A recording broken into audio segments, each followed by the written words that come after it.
Nora Sullivan was 28, living alone in a tiny Brooklyn apartment, surrounded by books, routines, and one too many bad dates.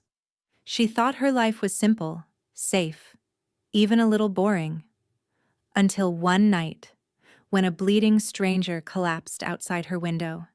She had no idea that letting him in would pull her into a world of secrets, danger, and the kind of passion that turns her whole life upside down. March was ending. The streets of Brooklyn were unusually quiet that night. A heavy mist clung to the sidewalks, wrapping everything in a hushed silvery veil. The yellow glow of scattered street lamps flickered against the wet pavement, casting long dancing shadows that made the empty road feel both eerie and strangely cinematic.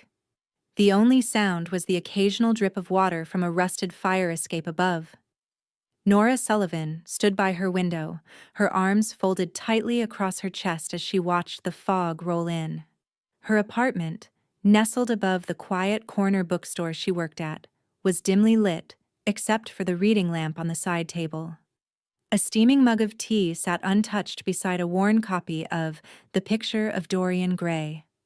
This view, dim streetlights, rusted fire escapes, the occasional silhouette moving through shadow, had become a kind of comfort. She always liked watching without being seen, and then she saw him. A movement.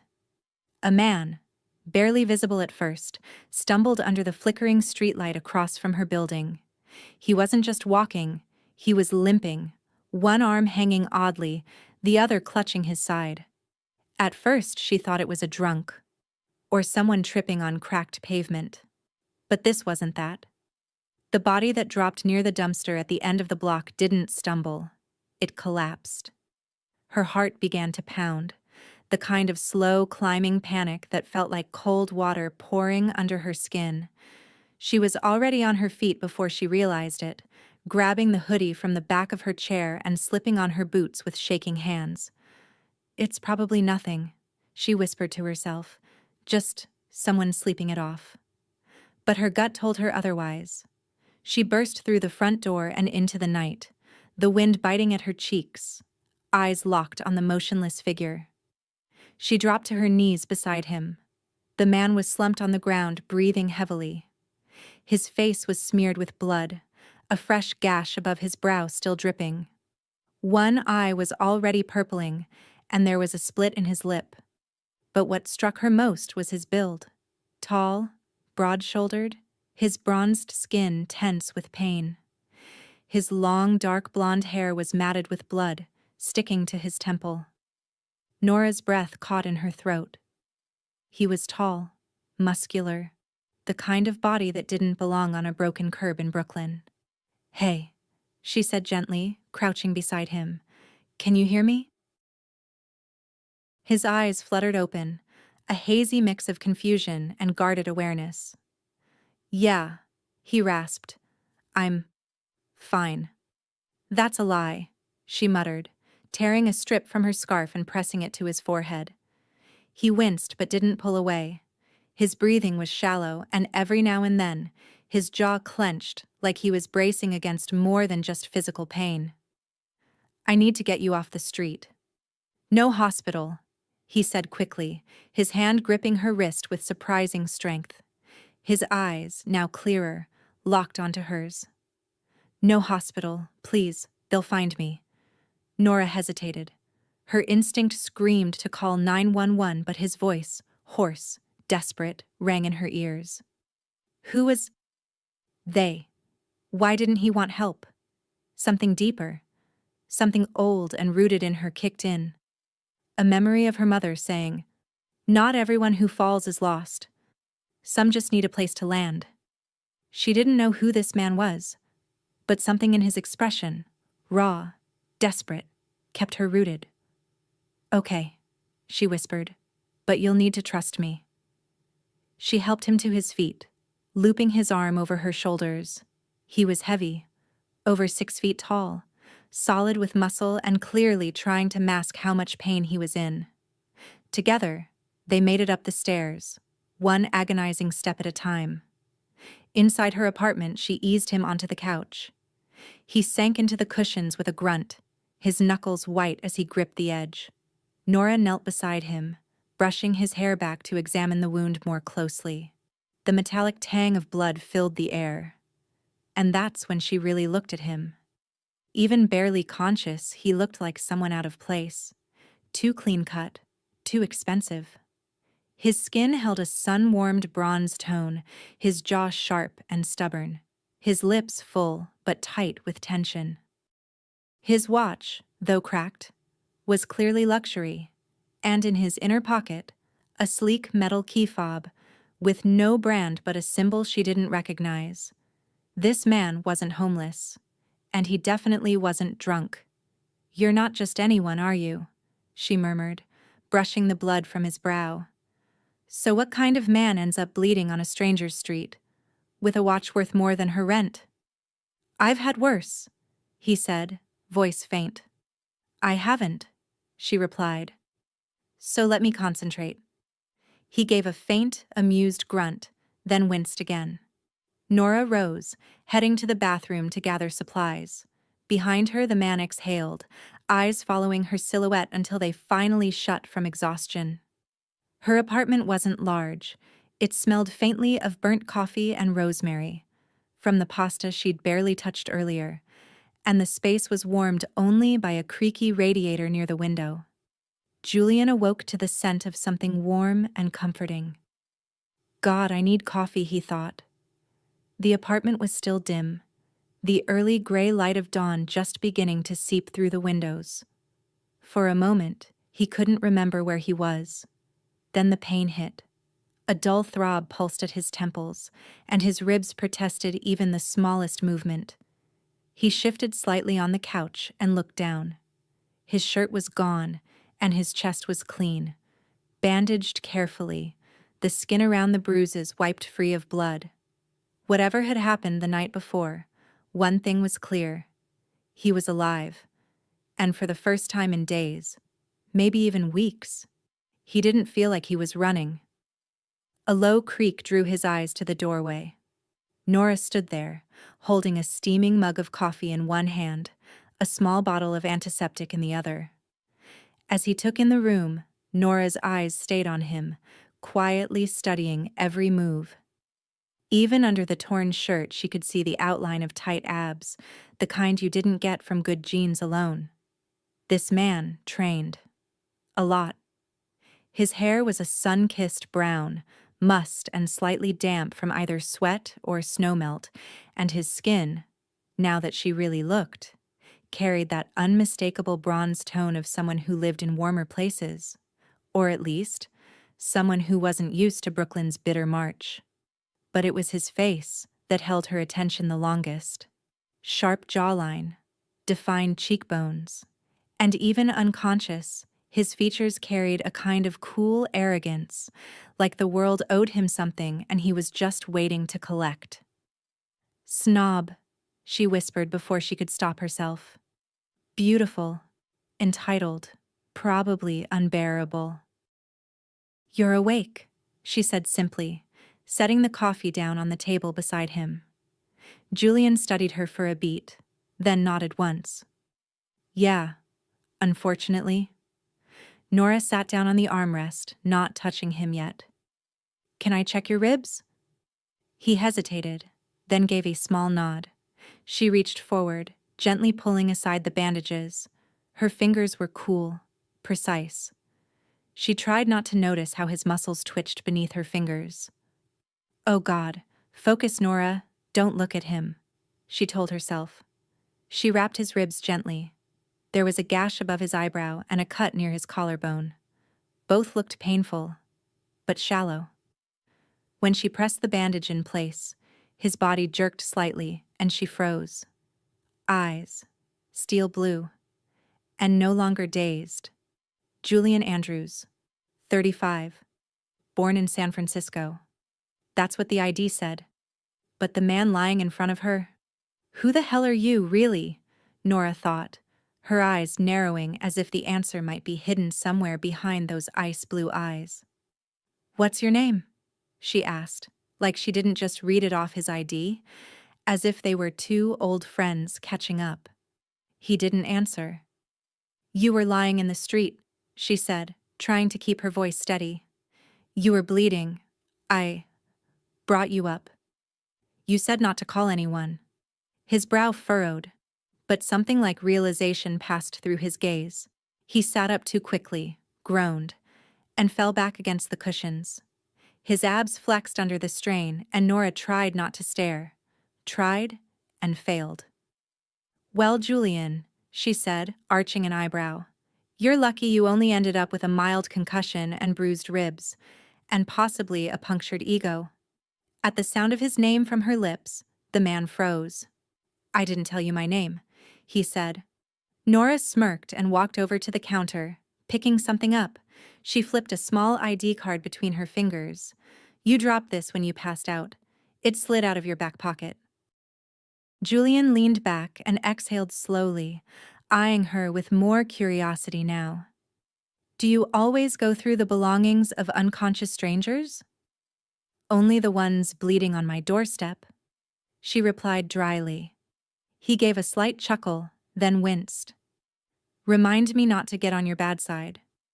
"Too late," she said, dabbing at the dried blood on his cheek. Their eyes met. Julian cleared his throat. "Thank you. Nurse Nora." Nora froze where she stood. Her eyes flicked to his face, sharp with sudden awareness. "I don't recall telling you my name," she said cautiously, her tone calm but edged with suspicion. Julian nodded toward the table beside the lamp. Nora followed his gaze and spotted the small photo frame sitting there. It held a picture of her from a summer afternoon, laughing, sun-kissed, hair caught in the wind. Scrawled across the bottom in colorful ink were the words, "Happy B-Day, Nora. Love you." Nora narrowed her eyes, the corner of her mouth twitching despite herself. Julian shrugged. "I notice things." "Well, I guess we're even," Nora said, trying to sound cool, forcing a smile. She turned on her heel and walked toward the bathroom, cursing herself with every step. God, Nora. Seriously? Getting all flustered over some wounded, dangerous stranger who shows up at your door? How pathetic can you be? Nora paced in the living room, turning in circles, not quite sure what to do with herself. Should she be scared of him? Was he dangerous? What if he hurt her? But he was wounded, and she was the one trying to help him. Great. Just great. Invite a potential killer into your house, patch him up yourself, and then… what? Get murdered for the courtesy? She stopped walking and pressed her fingers to her temples. God, stop. Just stop. There was a man, likely not a killer, lying in her guest room. A man who, by some cosmic joke, happened to be the most physically attractive male she'd ever seen. And mysterious. Too mysterious. That's what I should be thinking about, she told herself. What the hell I'm supposed to do with him? Not these ridiculous horror fantasies. Just then, something by the door caught her eye. A small black object. Hard, sleek, metallic. She walked over, crouched down, and picked it up. No logo, no writing. Just a single symbol. Like an engraving. Abstract and sharp. Like something military. Or tech. Or maybe both. Her brows furrowed as she turned it over in her hand. "What the hell are you mixed up in, mystery man?" she whispered. "Talking to yourself?" Julian's voice made her jump. She turned to see Julian standing a few steps into the room, one hand resting on the wall for balance. His shirt clung to him, slightly rumpled from lying down, and his movements were slower, stiff, cautious, but his eyes were sharp. Very awake. He gave the room a quick once-over, then smirked. "Cozy place. Bit too clean. You sure you're not secretly a serial killer?" Nora blinked, caught between surprise, annoyance, and something she wasn't ready to name. "Would I be feeding you soup if I were?" He shrugged, leaning slightly against the doorway. "Maybe. Could be part of the long con. Lure the target in with warm food and soft lighting." Nora let out a dry laugh, folding her fingers around the object before slipping it into her pocket. Please, if I were running a con, you'd be the last person I'd target. Now that's just hurtful, he said, raising a brow. Good. Means you're healing. And she handed him the bowl. Here, eat. You look like you haven't had a real meal in days. Julian accepted the bowl, his fingers brushing hers briefly. He noticed the small calluses on her hands, the faint ink smudge on her wrist. Details. He always noticed details. You're not a nurse, are you? He asked, sipping the broth. No, she said, grabbing a cloth to rewrap his ribs. But I read a lot, and I know how to keep someone from dying in my living room. He studied her again, this time with a bit more care. Her eyes were green, not the kind that sparkled or danced, but clear, steady, and hard to look away from. She was focused, her movements precise, but there was a quiet ease in the way she handled things. No panic, no fuss. As she leaned in to secure the bandage, a faint scent reached him. Lavender, subtle and clean. It reminded him of Mendocino, his grandmother's porch, summer air, sun-warmed wood, and the soap she always used by the sink. A detail he hadn't thought of in years. Her fingers brushed his skin for a moment. Light, almost clinical. But even in his fog, he felt the contrast between her calm and his disoriented state. She wore a faded gray sweatshirt, loose at the collar, slipping off one shoulder, paired with black leggings. Her hair, long and light brown, was pulled into a messy half-knot at the top of her head. It was the kind of look that didn't try to impress anyone. Julian had always liked that.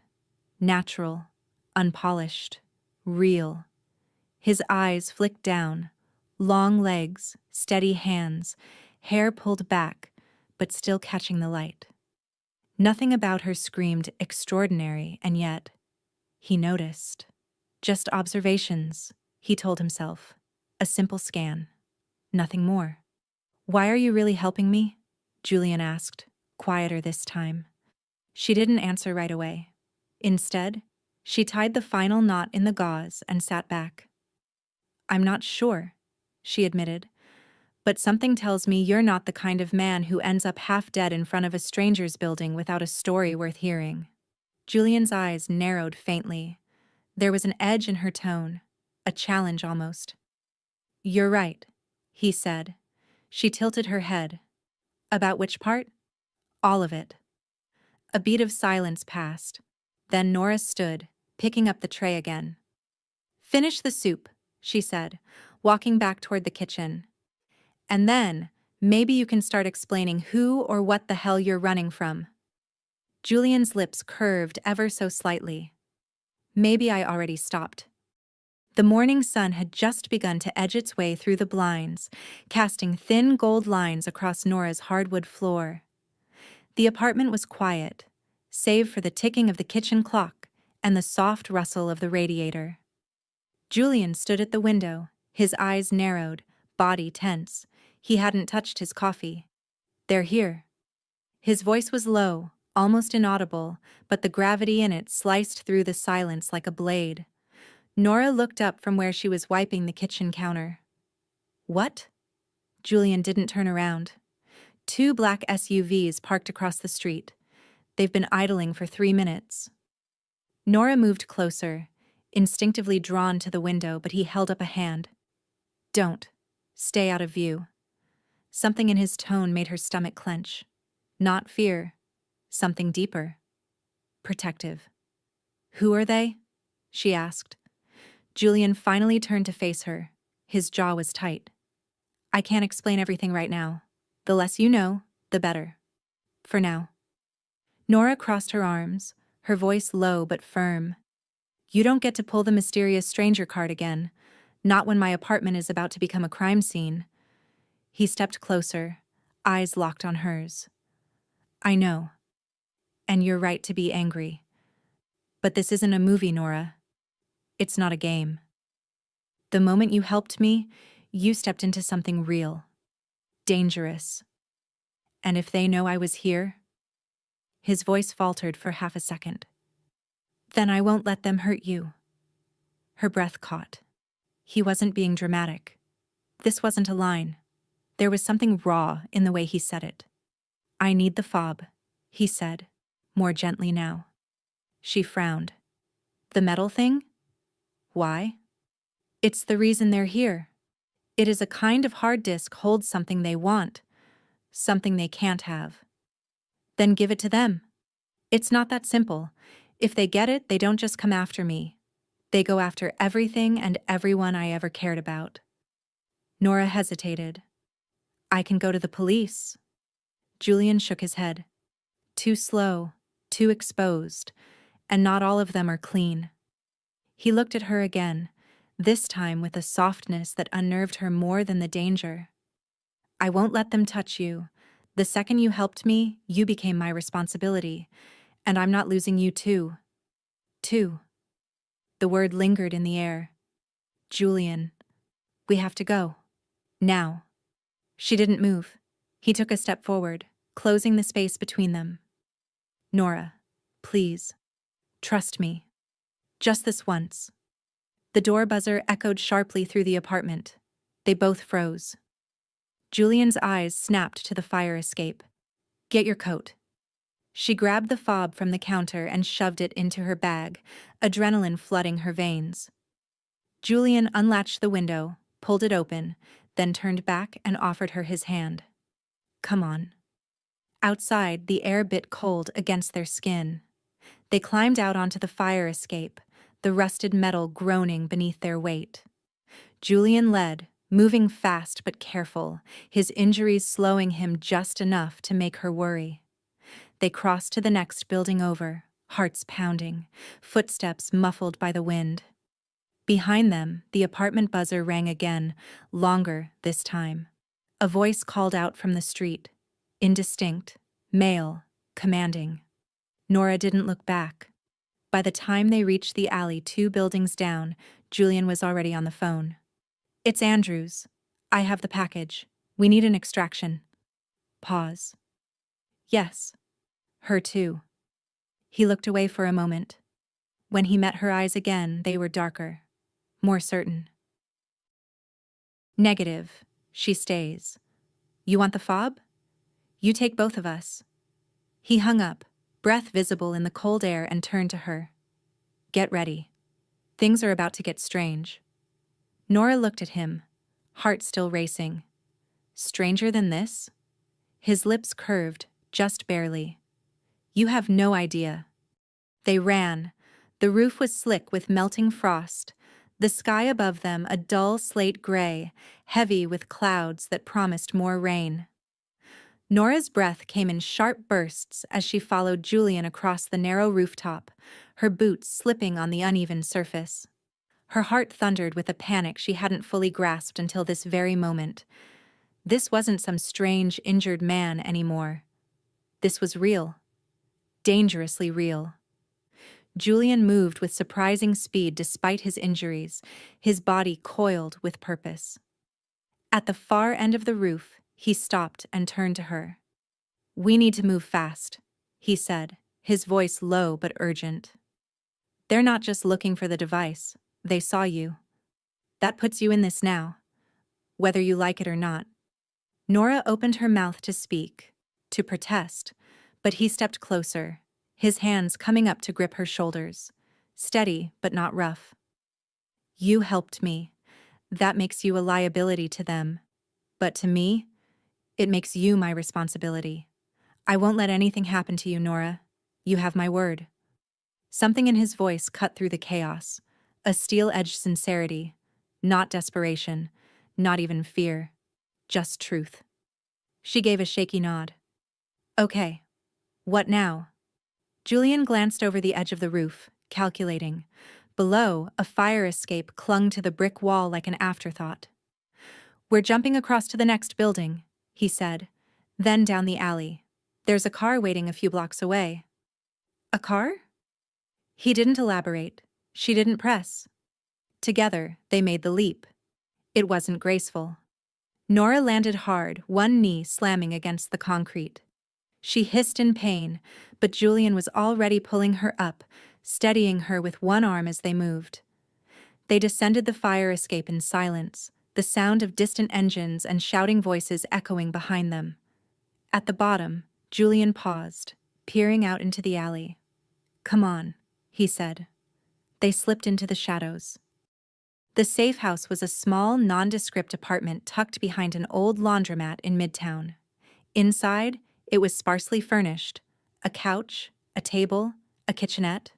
No photos, no windows facing the street. A place designed to be forgotten. Julian bolted the door behind them and finally let out a breath. Nora leaned against the wall, her hands trembling now that the adrenaline had begun to ebb. "You said they saw me. Who are they?" Julian ran a hand through his hair, then reached into his coat and pulled out the small black fob. "You want answers? Fine. But this doesn't leave this room? Ever." Nora nodded slowly. "I'm an AI systems architect, and I was the co-founder of a tech company in Palo Alto. We were developing advanced neural prediction models, behavioral AI." Nora blinked. "Like reading minds?" He gave a humorless laugh. "Not exactly, but close enough to terrify the right people and tempt the wrong ones."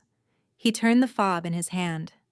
"This holds the only backup of our core system. My brother Adrian and I built it. He was the genius. I was the one who could sell it to the world." He paused. A shadow passed behind his eyes. Adrian figured out too late what the others wanted it for: predictive control, surveillance, manipulation at a scale you can't even imagine. He tried to wipe it all. And then... He didn't finish. Nora didn't need him to. Her voice was soft. "They said it was suicide." Julian looked up, startled. He stared at her for a long moment, then looked away. "He left a message for me, a location, a box in a New York bank. This," he held up the fob, "was inside, along with instructions to find one person he trusted, a contact in the FBI. So what now?" Julian looked up, his expression hardening. "Now we call him, and we vanish." Within hours, the safe house was no longer theirs. Two black sedans pulled into the alley, headlights off. The night felt thick with purpose. From one of the vehicles, a small, highly trained team emerged, faces unreadable, movements rehearsed. One man moved straight to Julian, flashed a badge once, quickly. "Julian Andrews. Good to finally meet. I believe you have something that needs protecting, from the wrong people, and sometimes even from the right ones." Julian gave a short nod, shielding Nora slightly behind him. A second agent, gloved and silent, approached the table where Julian had left the fob. Without a word, he locked it into a biometric case and vanished into the other vehicle. Julian's posture tensed. "Where are we going, Detective?" He looked past Julian, giving a small, respectful nod to Nora. "And you two? You're officially under witness protection. I'm here to get you somewhere safe." "Somewhere safe?" Nora asked, her brows drawn. Everything since last night felt unreal, like she'd stepped into someone else's life, a chaotic, dangerous one. "Yes, Charleston, quiet place, coastal air, temporary safe house. You'll like the porch." Morris paused, eyes scanning the room. "You'll stay there until we finish cleaning up the rest of this mess. The Bureau recommends at least 30 days of low visibility. After that, you can talk about options." Nora swallowed. "What about our lives?" Morris turned. "Whatever you do, don't go back to them. Not yet. You need to disappear, until this thing is buried deeper than the Mariana Trench." He headed for the door, but stopped. "You've got 5 minutes. Pack light. You're not taking the memories with you anyway." The agents moved like clockwork. Efficient. Emotionless. By the time Julian and Nora stepped outside, the alley had become a silent corridor of transition. No goodbye. No ceremony. just an ending, and the beginning of something else. Charleston waited. It had been a week since they arrived in Charleston, and every morning Nora still woke up asking herself the same question: what am I doing? She was living in a strange city, in a borrowed life, with a man she barely knew. But the fear that had gripped her in the beginning had started to loosen its hold, replaced slowly by something else: curiosity. The house was a classic Charleston home: 2 stories, white shutters, a wide porch with rocking chairs, tucked into a quiet street where birdsong filled the air. In the early days, they kept their distance. Nora read in the sunroom. Julian sat silently on the porch. But they shared dinner each night, breaking the silence with light conversation, learning how to exist in the same space without unraveling. Getting used to someone you didn't know was strange, but with each passing day, she learned something new about him. And that house. That house began to feel just a little more familiar. That day began brighter than usual. Nora woke up without dread pressing at her chest. Sunlight filtered softly through the gauzy curtains of the small guest room, casting faint shadows on the wooden floor. She stretched under the crisp sheets, then sat up slowly, brushing her hair off her face. Maybe today I'll stop acting like I've been kidnapped, she thought. Maybe I'll pretend it's just a vacation. With a half smile, she stood and padded toward the wardrobe. For 7 days straight, she'd lived in jeans and oversized t-shirts. Practical, comfortable, boring. But last night she'd noticed a few unfamiliar hangers in the closet. Dresses, neat and untouched. FBI must have stalked the house in advance, down to every detail. Did the FBI guess my size? She whispered, pulling one of them out. Should I be flattered or alarmed? Either they're terrifyingly efficient or someone out there has access to my online shopping history, she muttered. She shook her head, laughing to herself. Okay, my sarcastic inner monologue is back. Maybe I really am starting to settle in. Her fingers landed on a sleeveless white dress, simple, but with a neckline just low enough to make her hesitate. Still, Charleston's early April weather was warm and breezy. She slipped it on. It fit perfectly. A glance in the mirror made her stop. Okay, she whispered. That's a bit much. Neckline's a bit low, she murmured. But I guess I'll survive. But there wasn't much else to choose from, and something in her felt a little lighter today. If she was going to be trapped in this charade, she might as well feel good doing it. She ran her fingers through her hair, tied it loosely, and headed for the door. As she turned to grab her sandals, she swung open the door and collided with a wall of damp skin and steam. Julian! Fresh from the shower, he was a wall of warm skin, damp hair, and clean soap. The towel around his waist slipped just enough to send a lightning bolt of panic through her spine. Nora's breath caught. Julian didn't flinch, didn't even rush to grab the towel. Instead, he smirked and bent, slowly, deliberately, to retrieve it. Nora spun around so fast she nearly tripped over her own feet. Oh my God, I'm so sorry, I didn't... Behind her, Julian let out a low, amused laugh. Guess that sexy white dress blinded me. Technically, I walked into you. Nora's hands, acting on instinct, darted to cover the slight dip of cleavage the dress revealed. Her cheeks flamed. Julian stepped closer, one hand gently pulling hers away. Don't do that, he said softly. You look incredible. Really. She blinked. And be fair, he added, grinning. You saw everything.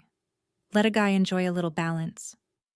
Her mouth opened, then closed, then opened again. Oh my God, she muttered, bolting past him into the kitchen.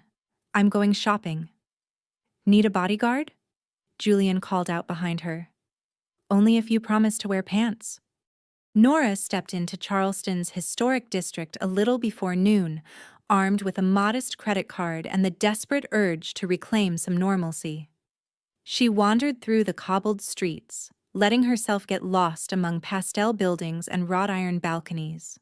Window shopping turned into actual shopping: light dresses, a new pair of flats, and a pair of delicate earrings she couldn't resist. She felt like herself again. Sort of. But just beneath the surface of that borrowed normalcy, something tugged at her. A quiet urgency she couldn't shake. "Who are you, Julian Andrews?" Her feet moved before her brain could protest. A narrow alley off King Street led her to a dim little internet cafe, barely big enough for 4 computers and a vending machine humming in the corner. The walls were a fading sunflower yellow, and the air smelled faintly of burnt sugar and overheated plastic. She hesitated for a moment at the keyboard, fingers hovering above the keys like they were booby-trapped. "Don't do it," a part of her warned. "Don't dig. Don't ruin the fantasy." But fantasies didn't come with secrets. She typed, "Julian Andrews, Tech CEO. Adrian Andrews, Neural Prediction, Silicon Valley." The search results came in a tidal wave: photos, press releases, articles from Wired, Forbes, Fast Company, glossy images of him in suits, on stages, shaking hands with names she recognized from the news. And then, her stomach clenched: gossip columns, photos with models, event appearances, a dating timeline. Blonde, brunette, redhead. All stunning, all interchangeable. Nora's eyes lingered on one headline: "Tech's golden boy keeps his private life. Very public." She clicked away from the page. The cafe's screen went dark for a second, and in the reflection she saw herself. Wide green eyes, messy ponytail, bookstore girl from Brooklyn pretending she hadn't just poked a hole in the story she was living. So, he was that kind of billionaire. "What are you doing, Nora?" Whatever they were in Charleston, it didn't change who he'd been before, or who he might still be. Back at the house, Julian had taken a different approach to decompressing. He sat at the edge of a pier by the water, fishing rod in hand, line drifting lazily in the current.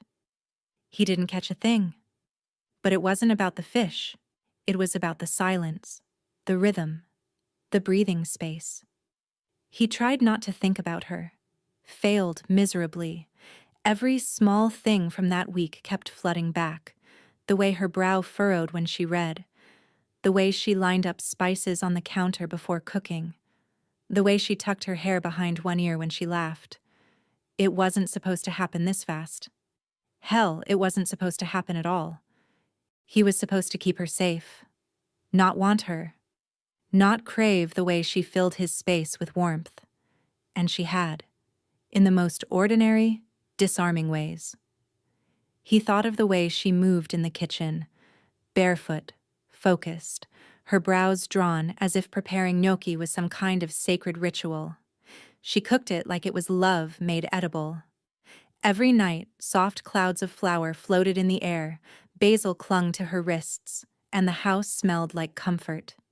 Like something he never knew he missed. He had teased her, of course. "Gnocchi girl," he'd said. "If I eat one more gnocchi, I'm going to start dreaming in Italian." She'd tossed him a towel and told him to cook his own damn dinner. So he did. Once. Steak and fries, like a caveman reclaiming fire. She'd laugh so hard she snorted water through her nose. Julian sighed, leaned back on his elbows and stared up at the sky. She was unexpected. And in his world, unexpected usually meant dangerous. But with her, it just felt real. And God help him, he wanted more of it. Earlier that day, Julian had taken a call on the porch. Nora hadn't meant to listen, but his voice, lower than usual, cautious, carried through the screen door. When he returned, his expression had shifted. Lighter. Easier. That evening, as the sun dipped behind the marsh and the horizon glowed amber, he appeared beside her on the veranda with 2 glasses in hand. The ice clinked gently against the sides as he offered her one. "Gin and tonic, with lime. You look like you could use one." Nora raised an eyebrow. "You're awfully cheerful for someone in hiding." Julian gave her a crooked smile and leaned against the railing. Let's just say, two of the guys we were worried about won't be causing problems anymore, and the third is running out of places to hide. Nora blinked. Are you serious? He nodded, sipping his drink. FBI called this afternoon. They're closing in. Slowly. But it's progress. She let out a breath she hadn't realized she was holding. That's good. Really good. Julian turned to her, his eyes bright. Which is why we're going out tonight. Nora stared. Out? As in, out? He grinned. Downtown, a jazz bar, maybe some dancing. I met a guy while pretending to fish. Turns out he's better at recommending places than catching trout. Julian, we're supposed to be laying low, she said, her tone cautious. We'll be ghosts, he said, lifting his hands in mock surrender. New clothes, different neighborhood. No one's looking for us in Charleston's music scene. Nora hesitated, but he was already walking toward the house. I'll take your silence as a yes, he called over his shoulder. Wear something that makes you feel dangerous. The Charleston heat lingered into the evening, wrapping the city in a velvet hush, broken only by the distant echo of jazz spilling from open windows. Downtown, the narrow streets buzzed with quiet life, couples strolling, laughter rising from cafe patios, heels tapping on cobblestone. Come on, Julian said with a smile, holding out his hand. Nora hesitated at the threshold of the small, dimly lit club, her heels clicking once on the worn wooden floor. Inside, a live band played something smooth and slow, a kind of bluesy rhythm that seemed to crawl up your spine and settle there. Nora walked in ahead of Julian, her red dress catching the eye of nearly every man in the room. It was casual, yes, but it clung in all the right places. The deep neckline, the soft fabric skimming her waist and hips, the way her hair tumbled loosely over her shoulders. She looked like trouble, the kind of trouble Julian didn't have the strength to resist tonight. He followed behind, wearing a crisp white linen shirt, sleeves casually rolled up, and camel-colored pants that gave him a rugged, bohemian air. She noticed the way he looked. Of course she did. Why does he have to look like that? Like he just stepped out of a slow-motion scene with his sun-kissed skin and quiet confidence? Her pulse betrayed her. We shouldn't, she said, glancing around. We're supposed to be laying low. And we are, he replied. No one here knows who we are. Tonight, we're just two strangers who happened to meet in Charleston. She looked at him.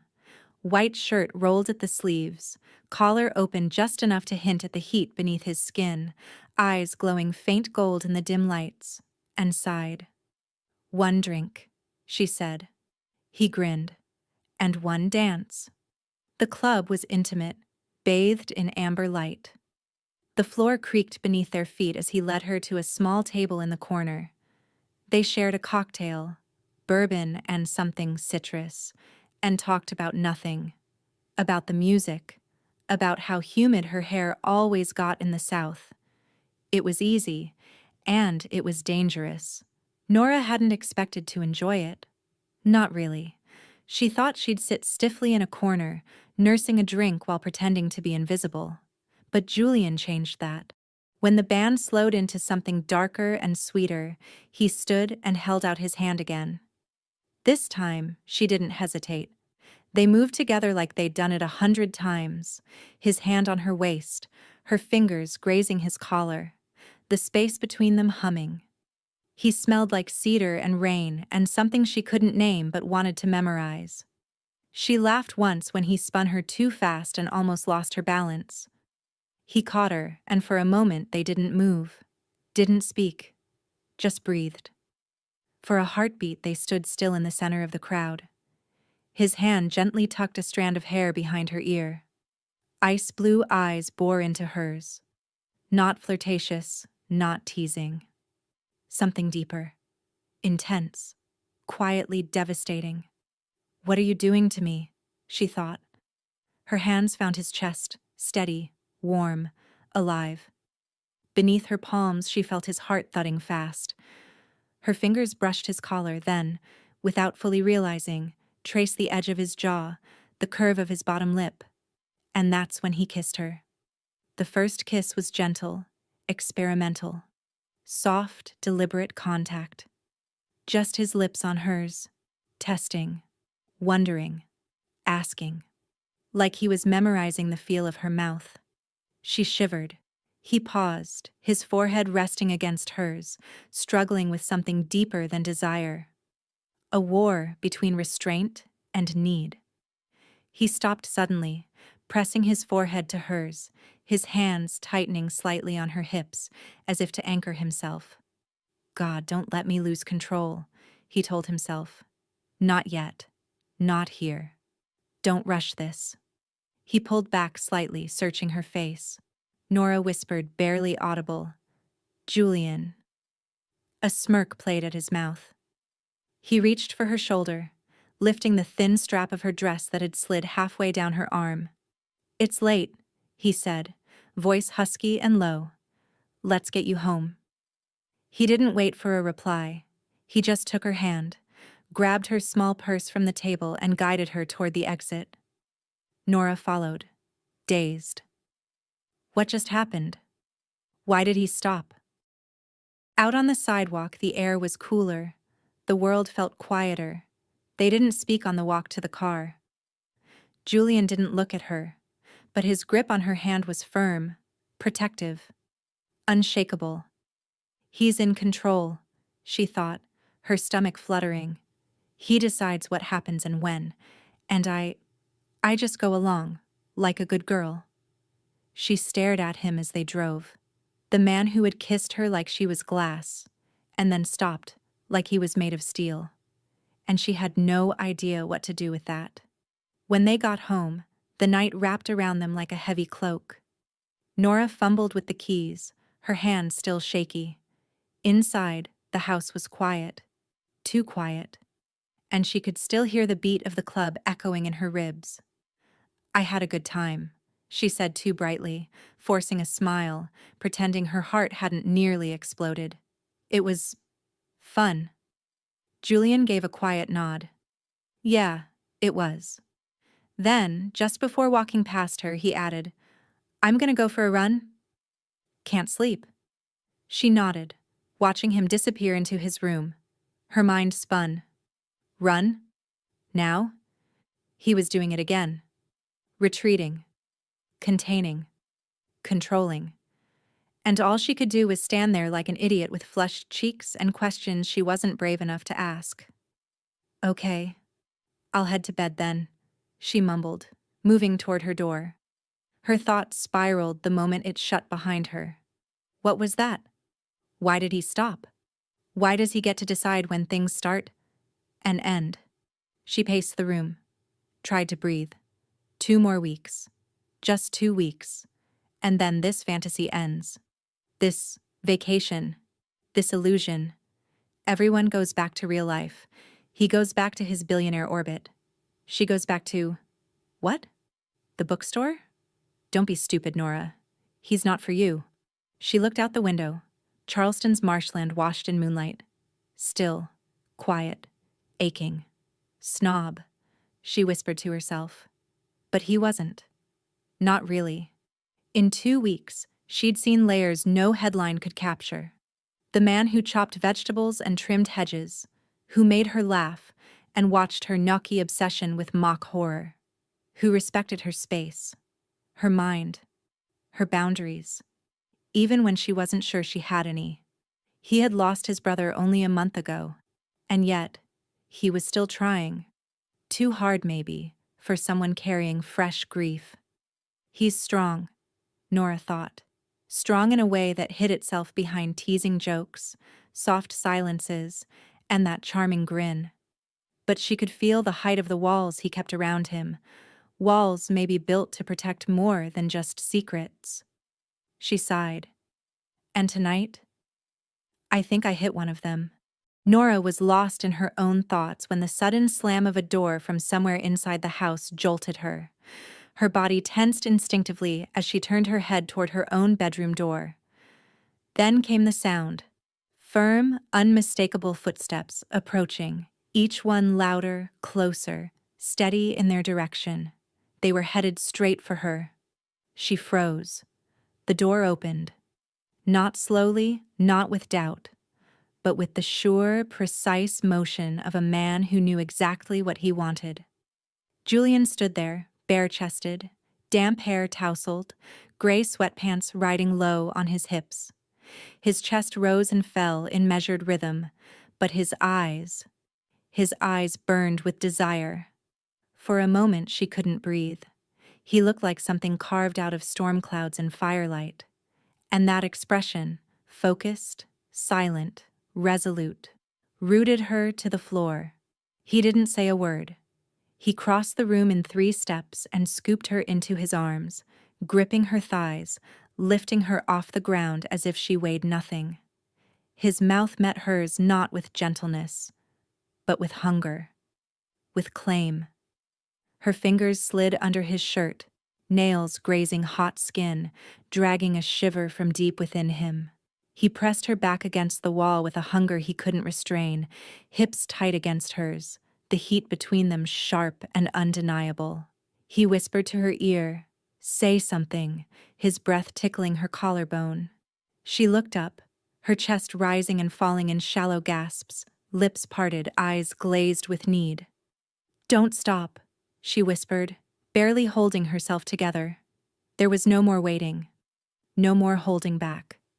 And Nora, breathless and trembling, knew this was the moment she'd never forget. Hours later, tangled in linen sheets and the stillness of dawn, Julian brushed a strand of hair from Nora's face. She looked at him like she still wasn't quite sure he was real. "What now?" she whispered. He didn't answer. He just kissed her again.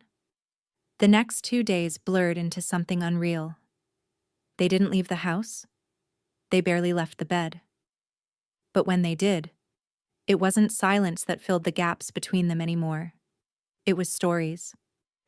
Nora told him about growing up in Virginia, about her father's job that took them to Lake Como when she was a child, about the tiny kitchen where she learned to make gnocchi with a neighbor who barely spoke English, about the bookstore she never planned to work in but stayed at because it was safe, about dreams she'd shelved.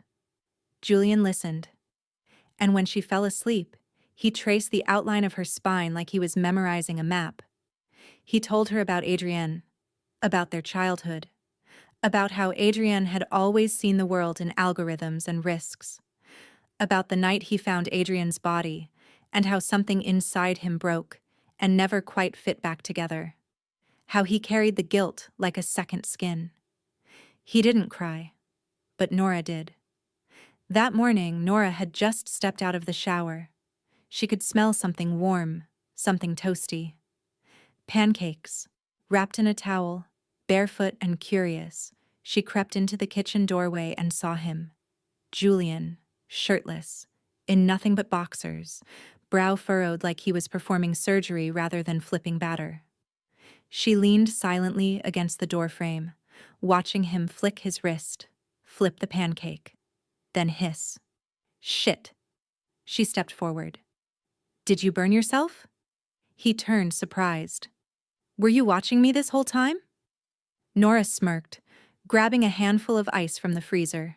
She walked over and gently pressed it to his finger. "This should help." "Oh, Nurse Nora," he murmured. "You really do know how to heal a man." Before she could reply, Julian took the melting cube and trailed it lightly over her shoulder, then lower, slipping her towel an inch down. "Julian," she whispered, heart racing. He smirked, wicked and slow. "You standing there in nothing but a towel, watching me. You were asking for trouble, darlin'." In one swift movement, he pulled her towel free and lifted her onto the counter. His mouth found hers hungrily, urgently, as the scent of burning pancakes filled the room. "Julian," she gasped, breathless. "The pancakes." He grinned against her mouth. "Babe, there's something far more delicious right here." She didn't argue. The doorbell rang. Loud, sharp, repeated. Nora froze. Julian, she whispered. Who could that be? Julian gently set her down, wrapped the towel back around her, and kissed her forehead. Probably a neighbor. Stay here.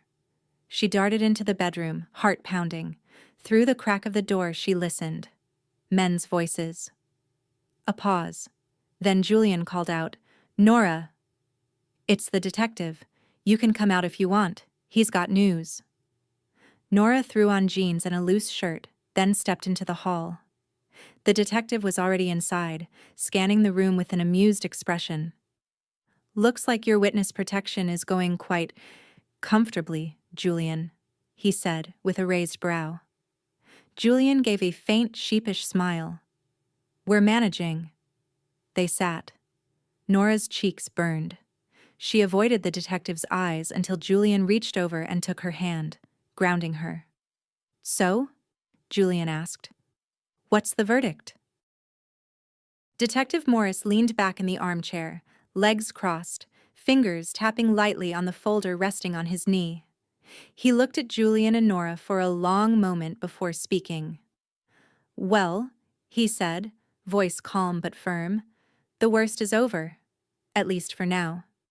Julian sat on the couch, one arm resting behind Nora, who sat slightly forward, hands clasped in her lap. We've apprehended 2 of the men involved, Morris continued. The third, your charming friend from the alley, slipped through, but he's on our radar. Won't get far. Julian's jaw tightened slightly, but he nodded. Still, the detective added, my advice? Don't go back to your old lives. Not yet. Lay low. Start fresh. Somewhere no one expects you to be. He looked directly at Nora. At least 6 months. After that, we'll reassess. Until then, don't make yourselves easy to find. Nora nodded slowly. Her heart was pounding louder than his voice. She didn't realize she was holding her breath. Morris leaned forward, setting the folder on the coffee table. Tell me where you want to go. The Bureau will arrange private transport, no questions asked. Both of you. You'll be dropped off separately, at your chosen locations. He paused. You're free. More or less. Julian cleared his throat. I appreciate it. Really. Everything you've done. The detective smirked. You made it easy.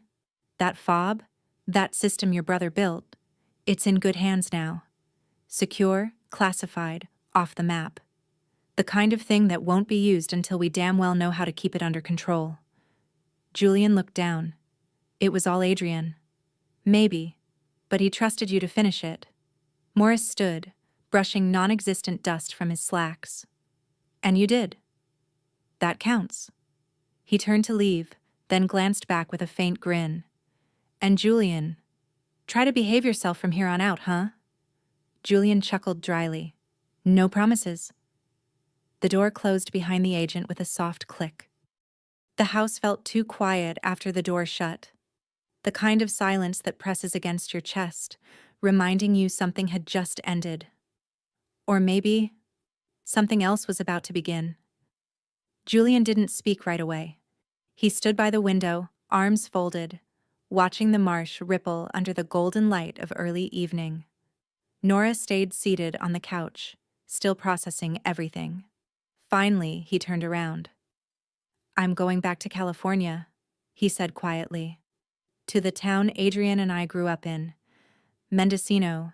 It's small, quiet, off the grid. No one from the valley would expect me there. Nora swallowed, unsure what to say. Her fingers knotted in her lap. Julian walked over slowly and sat beside her. I'm not going back to the company. Not yet. Maybe not ever. He looked at her, his voice low and steady. I want something different now. Then, he paused. For a moment, he just looked at her. Really looked, as if trying to memorize every angle of her face. Come with me, Nora. Nora blinked. There it was.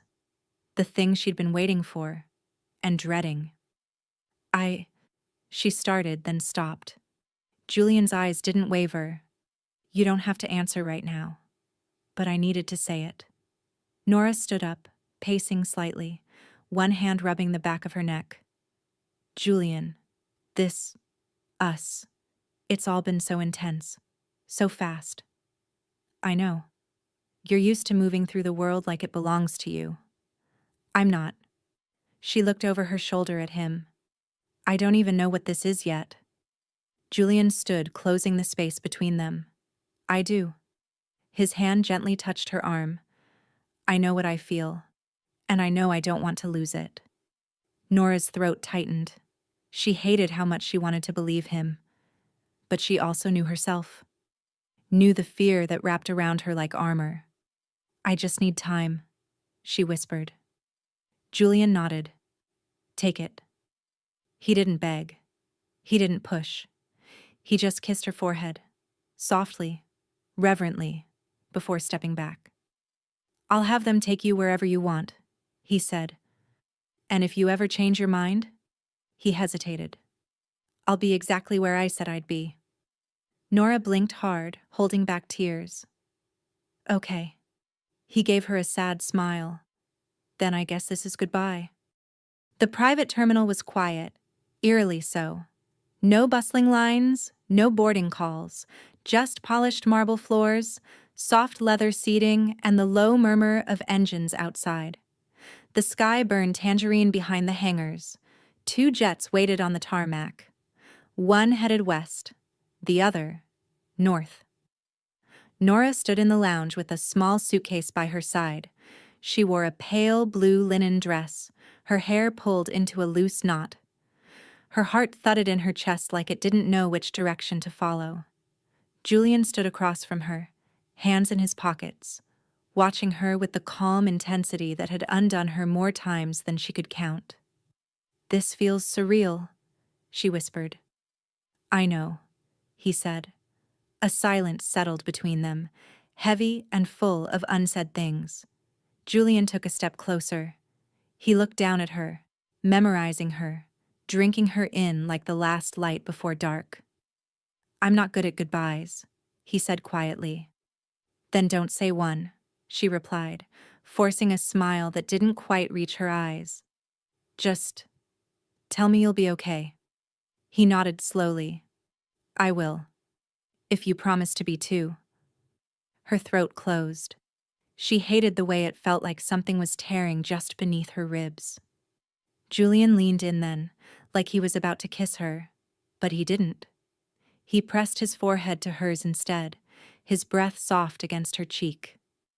Take care of yourself, Nora, he murmured. And if someday you change your mind, I know where you'll be, she finished, voice breaking. He pulled back. His eyes glinted, but he didn't let the tears fall. Neither did she. The final boarding calls echoed through the hallway. The pilots were ready.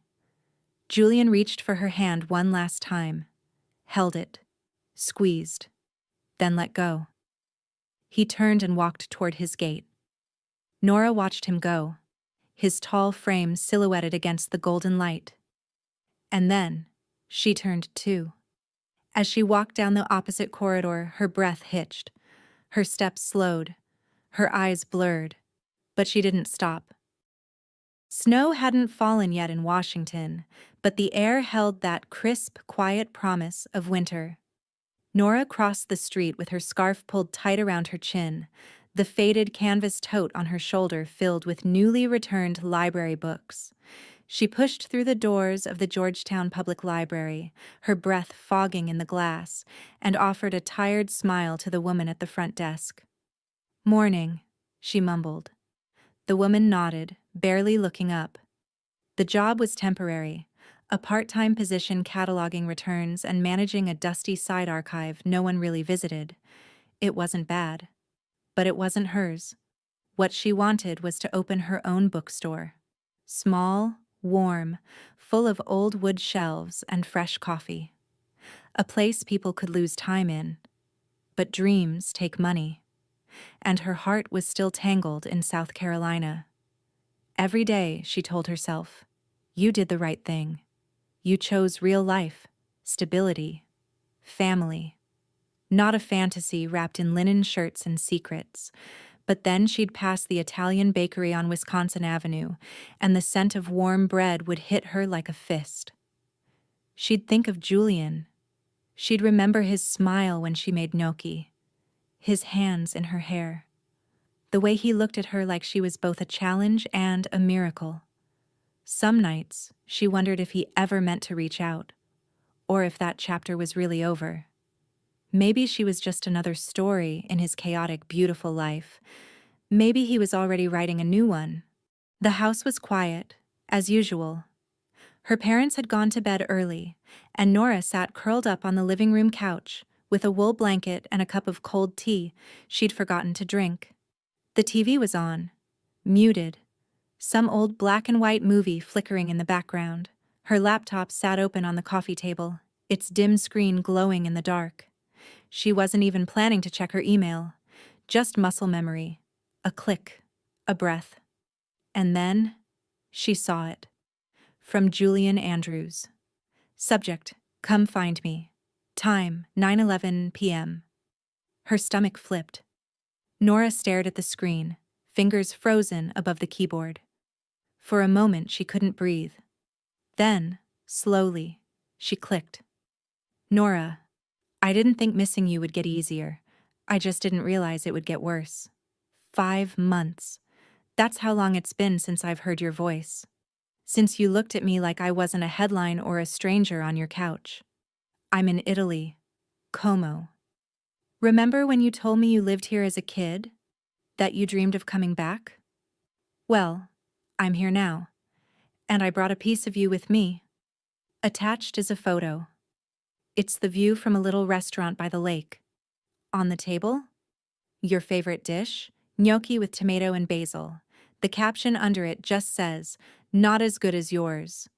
Also attached, a plane ticket. Tomorrow, Milan. I'll be there. If you don't come, I'll wait one day. Then I'll fly to you myself. Because I've already lost too much. And I won't lose you too. Julian. The house was quiet, as usual. Her parents had gone to bed early, and Nora sat curled up on the living room couch, with a wool blanket and a cup of cold tea she'd forgotten to drink. The TV was on, muted, some old black and white movie flickering in the background. Her laptop sat open on the coffee table, its dim screen glowing in the dark. She wasn't even planning to check her email, just muscle memory, a click, a breath. And then, she saw it. From Julian Andrews. Subject, come find me. Time, 9:11 p.m. Her stomach flipped. Nora stared at the screen, fingers frozen above the keyboard. For a moment she couldn't breathe. Then, slowly, she clicked. Nora, I didn't think missing you would get easier. I just didn't realize it would get worse. 5 months. That's how long it's been since I've heard your voice.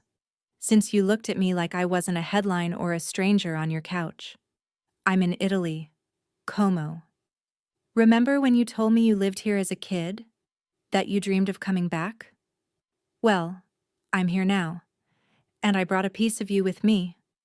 Attached is a photo. It's the view from a little restaurant by the lake. On the table? Your favorite dish? Gnocchi with tomato and basil. The caption under it just says, not as good as yours. Also attached, a plane ticket. Tomorrow, Milan. I'll be there. If you don't come, I'll wait one day. Then I'll fly to you myself. Because I've already lost too much. And I won't lose you too. Julian. Nora's hand flew to her mouth. She reread the email 3 times, her heart pounding like a drum in her chest. She clicked on the attachment. The photo opened slowly. There it was, Como Lake, bathed in sunset gold. A restaurant table near the railing, a plate of steaming gnocchi, and beside it, a folded napkin, scrawled in Julian's handwriting, the library's waiting for you. I built the shelves, but I can't fill them without you. Her breath caught. No, this wasn't real, and yet, her suitcase was still in the back of her closet. And her heart? Still very much packed for something she thought she'd left behind. She stood up. Her tea spilled on the carpet, forgotten. Washington Dulles Airport was humming with the usual noise: rolling suitcases, gate announcements, the soft hiss of espresso machines. But for Nora, everything felt distant, like a soundtrack she no longer belonged to. She walked slowly toward gate B17, ticket clutched tightly in her hand. Milan, Malpensa, one way. Her fingers trembled slightly as she handed over her boarding pass.